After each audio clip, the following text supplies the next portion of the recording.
ለብዙ ሰዎች ከማይመች ነገር መውጣት ይሆናል። ከማይመች ንግድ መውጣት ትጀምራለህ። እዚህኛው ክፍል ላይ ዋና ርዕሴ የማይገባው ነገር ከህይወት ላይ አውልቅ። እግዚአብሔር ዛሬ እንዲህ ብሏል። አንድ ሰው ኮተትን አውልቆ ከጌታ ጋር መናገር ይጀምራል።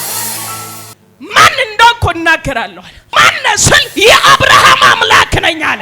የይስሐቅ አምላክ ነኝ አለ። የያዕቆብም አምላክ ነኝ አለ። ያለና የሚኖር ነኝ አለ።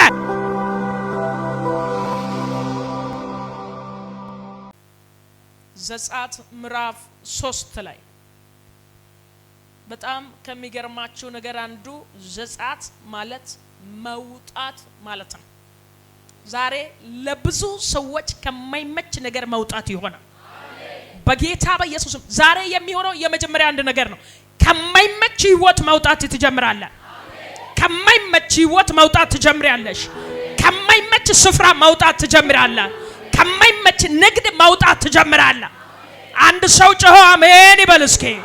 ዘጸአት ምዕራፍ 3 ቁጥር 1 ላይ እስከ 6 ያለውን እናነባለን። ቁጥር 1 ላይ እንደዚህ ይላል። በኢየሱስም አነባለሁ። ሙሴም የዮቶርን የአማቱን ሚዲያማውያንን ካህን በጎች ይጠብቅ ነበር። ወደ ምድረ በዳም ዳርቻም በጎቹን ነዳ። ወደ እግዚአብሔር ተራራ ወደ ኮረብ መጣ። የእግዚአብሔር መልአክ በእሳት ነበልባል በእሾህ ቁጥቋጦ መካከል ታየው። እነሆም ቁጥቋጦ በእሳት ሲነድድ ቁጥቋጦም ሳይቃጠል አየ። ሙሴም ሊሄድና ቁጥቋጦ ስለምን አልተቃጠለም? ይህን ታላቅ ራእይ አለ። እግዚአብሔርም እርሱ ይመለከት ዘንድ እንደመጣ ባየ ጊዜ እግዚአብሔር ከቁጥቋጦ ውስጥ እርሱን ጠርቶ ሙሴ ሙሴ ሆይ አለ። እርሱም እነሆኝ አለ። ወደዚህ አትቅረብ፣ አንተ የቆምህባት ስፍራ የተቀደሰች መሬት ናትና ጫማህን ከእግሬ አውጣ አለው። ደግሞም እኔ የአባቲ አምላክ የአብርሃም አምላክ የይስሐቅ አምላክ የያዕቆብ አምላክ ነኝና አለ። ሙሴም ወደ እግዚአብሔር ያይ ዘንድ ፈርቷልና ፊቱን ሸፈነ።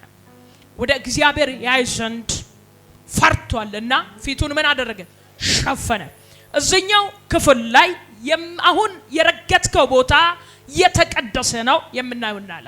ከዛ በኋላ የረገጥከውን ያደረከውን ጫማህን አውልቅ ይላል። ስፍራው የተቀደሰ ስለሆነ ያደረከው ቅዱስ አይደለም። አንተ የተጫማኸው የረገጥከው ነገር ባንተ እግር ውስጥ ያለው ባንተ ላይ ያለው ነገር የተቀደሰ አይደለም። ስለዚህ ምን አድርግ? አውልቅ። ለምን? ወደ ተቀደሰው ስፍራ ለመግባት። በህይወታችን በኑሯችን እዚህኛው ክፍል ላይ ዋና ርዕሴ እንዲህ በሚል ነው።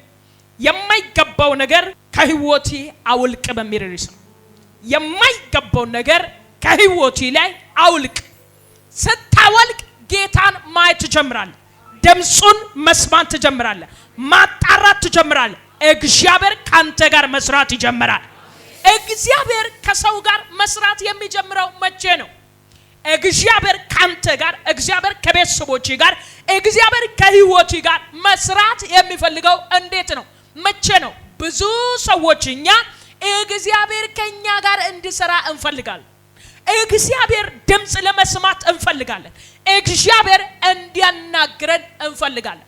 እየፈለግን እግዚአብሔር ለምንድነው ያልተናገረን?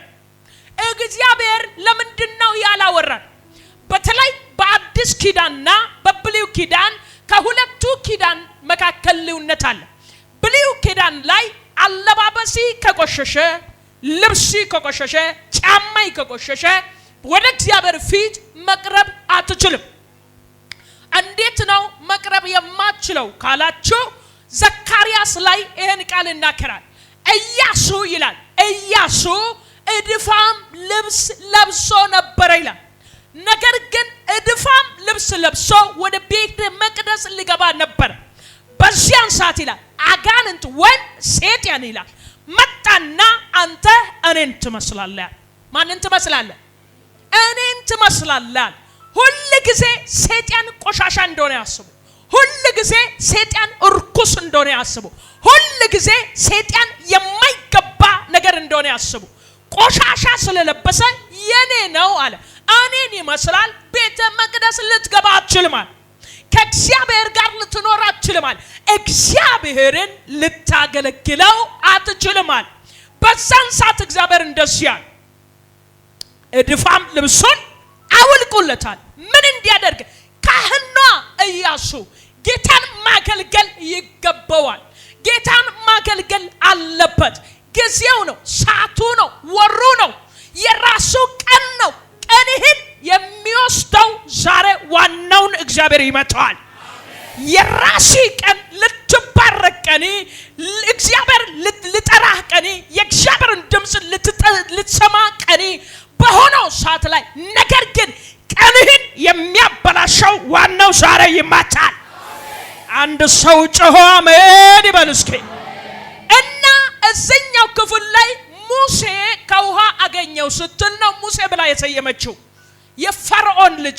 ነገር ግን ሙሴ ወዴት ነው የወረደው? ወደ ዮቶር ቤት ነው የወረደው፣ ወደ ሚዲያም የሚዲያም ካህን እንደሆነ ነው እዚህኛው ክፍል ላይ የምናገረው። ወረደና ካለው ከግብጽ መከራ ከግብጽ ጭንቀት መጀመሪያ ግብጻውያን ገደለ ይላል። ከገደለ በኋላ ሁለተኛ ጊዜ ላይ እርስ በርሳቸው የእስራኤል ሰዎች ሲጣሉ አገኘና ለምንድን ነው እናንተ የምትጣሉት? አንድ ወገን አይደላችሁም ወይ ባለ ጊዜ የእስራኤል ወገኖች እንደዚህ ያሉ፣ ትላንት አንተ የግብጽያንን ሰውየውን ገለሃል፣ አሁን እኛን ልትገል ፈልገህ ነው ወይ ባለ ጊዜ ደነገጠ ይላል፣ ፈራ ይላል፣ ስፍራ ለቀቀ ይላል። ቀጥታ ወደ ሚዲያም ሀገር ወረደ። ወደ ሚዲያም ሀገር በወረደ ጊዜ ቀጥታ ያገኘው የዮቶርን ልጆችን ነው ያገኘው። ቀጥታ አገኛቸውና የመጀመሪያ ያደረገው ምንጭ ነበረ፣ በጎችን ያጠጡ ነበረ። ነገር ግን በጎቹ እየጠጡ ያሉ ሌላ ሰዎች መጥቶ ጎረምሶች ሴቶችን ይገፉ ነበረ፣ ስፍራ አይሰጡም ነበር። ሙሴ አቅም ስላለው መጣና ገፈተራቸውና ሴቶች አጠጥቶ እንዲመለስ አደረገ። በዛ ምክንያት የዮቶርን ልጅ አግብቶ ይኖር ነበር። ከዛ የተነሳ እየኖረ በጎችን ይጠብቅ ነበር። የመጨረሻ አንድ ቀን ላይ እግዚአብሔር ሊያገኘው ስለፈለገ ወጥቶ የማያውቅበት ስፍራ ሄዶ የማያውቅበት ስፍራ ኮረብ የሚባለው ተራራ መውጣት ፈለገ። ኮረብ የሚባለው ተራራ ዛሬ እነዚህ በጎችን ይዤ ወደ ኮረብ ተራራ ወጣለሁ አለና ኮረብ ተራራ በወጣ ጊዜ እዛኛው ክፍል ላይ ማንን ያገኛል? የቁጥቋጦችን ያገኛል። የእሾህ ቁጥቋጦ ሲያገኝ እንደስ ያለ ቁጥቋጦ አይበላም፣ ነገር ግን ቁጥቋጦ ውስጥ እሳቱ ይነዳል። ተደነቀ ሙሴ። ለምንድን ነው እሳቱ የሚነዳው? አንድ ሁለተኛ ደረጃ ላይ ለምንድን ነው ቁጥቋጦን የማይበላው? ይሄን ታምርማ ማየት አለብኛል። በልቡ እንዳሰበ እግዚአብሔር አወቀና ዝም ብሎ ይጠብቅ ነበር። ቀጥታ መጣና ወደ ኮረብ ተራራ እንደዚህ ያለ ሊገባ ስለ እግዚአብሔር እንደዚህ ያለ እዛ ጋር ቆያል። አሁን መግባት አትችልም አለ። ለምንድን ነው የማልገባው? ላይ ፈልጋለሁ ብሎ በውስጥ ያሰበ ደነገጠ ይላል። ነገር ግን እግዚአብሔር አንድ ነገር ተናገረ። ያደረከው ጫማ ብዙ ኮተት ይይዛል። ምድራዊ ኮተት ሁሉ የረገጥከው ቆሻሻ ሁሉ በሱ ላይ አለ። እርሱን አወልቅና ና ከኔ ጋር ትነጋገራለህ። ዛሬ እግዚአብሔር እንዲህ ብሏል፣ የዘመናትን ኮተት አወልቀ ከጌታ ጋር መናገር ትጀምራለህ። አረ አንድ ሰው እጁን አንስቶ አሜን ይበል እስኪ።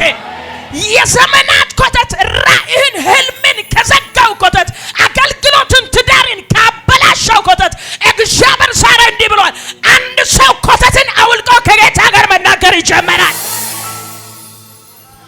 ከጌታ ጋር መናገር ቀላል አይደለም። ሁሉ ጊዜ ብዙ ሰዎች እዚህ ጉባኤ ያለን ሰዎች ሁሉ ከጌታ ጋር ብንነጋገር ፌሎሺፕ ብናደርግ ደስተኞች ነን። ለምንድን ነው ግን እግዚአብሔር የማይናገር? እኛ ፍላጎት እያለን አንተ ወይ አንቺ ለምንድን ነው እግዚአብሔር የማይናገርሽ?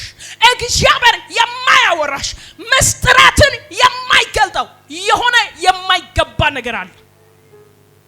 የሆነ እግዚአብሔር የማይፈልገው ነገር አለ። እግዚአብሔር የማይፈልገው የማይወደው ነገር አለ። እግዚአብሔር እንድና ወልቀው የምንፈልገው ነገር አለ።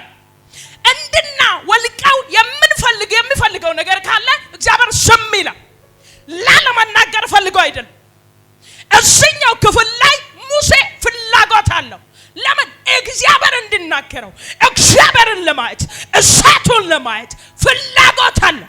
ቃል ስናገር ብዙ ጊዜ ብሉይ ኪዳን ላይ መልአክ የእግዚአብሔር መልአክ ይላል። የእግዚአብሔር መልአክ ብዙ ጊዜ ብሉይ ኪዳን የሚለው እግዚአብሔር ማለት ነው። አዲስ ኪዳን ነው መልአክ ሆኖ የተገለጠ። ዮሐንስ ራእይ ምዕራፍ 19 መልአክ ሆኖ የተገለጠው 22 ላይ 20 ላይ መልአክ ሆኖ የተገለጠው። ነገር ግን ብሉይ ኪዳን ላይ እግዚአብሔር በእሳት ታጅቦ ስለሚገለጥ ነገር ግን ሙሴ ለማየት ፈልጓል። እሳቱ ይነዳል፣ ደስ ብሎታል። አንድ ደስ ያለው ነገር እንደዚህ ነው። ቁጥቋጦ ለምንድን ነው የማይቃጠል? ለምን? እሳት ከመጣ ቁጥቋጦ መቃጠል ነበረበት። ቁጥቋጦ ሲቃጠል ማየት አለበት። ነገር ግን ቁጥቋጦ በእሳቱ ውስጥ ይለመልማል። ቁጥቋጦ እየለመለመ እሳቱ ይነዳል። ቃል ስናገር ብሉይ ኪዳን ላይ እግዚአብሔር ያህዌ ስለ እግዚአብሔር ታላቅነት ስለ እግዚአብሔር ድንቅነት ይናገራል። እግዚአብሔር እንደዚህ ያለ ጫማዬን አውልቅ ማን እንደሆንኩ እናገራለሁ። እሺ ማን ሲባል አንደኛ እኔ የአባቶች አምላክ ነኝ አለ። ማን ስል የአብርሃም አምላክ ነኝ አለ። የይስሐቅ አምላክ ነኝ አለ። የያዕቆብም አምላክ ነኝ አለ። ያለና የሚኖር ነኝ አለ።